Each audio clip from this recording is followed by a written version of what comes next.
সাকিব এবং মাশরাফি দুইটা ক্রিকেট ব্যক্তিত্ব। তাদের যে ব্যক্তিত্ব, সেই ব্যক্তিত্বটা হলো, আপনি যদি একটা বিল্ডিং বানান যার পিলারগুলো খুব বেশি করে সিমেন্ট, বালু এবং পাথর দিয়ে তৈরি করা, কিন্তু রড দেওয়া নাই।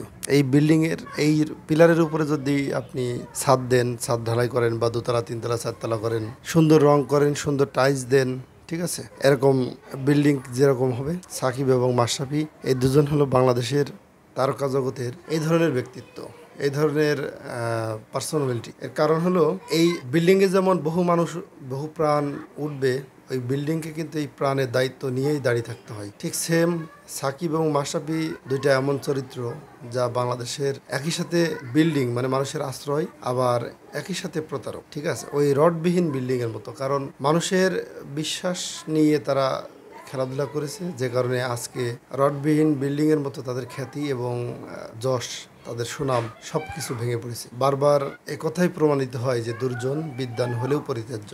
এর কারণ হলো, আপনি একজন বিদ্বান বা জ্ঞানী লোক, সে যত বড়ই হোক না কেন, ফাইনালি সে তার নিজের স্বার্থের জন্য নিজের স্বার্থের কাছে হেরে যায়। আর এই কারণে দুর্জন বিদ্বান হলেও পরিত্যাজ্য, যে সর্বসাধারণের স্বার্থকে তার বড় করে দেখতে পারে না।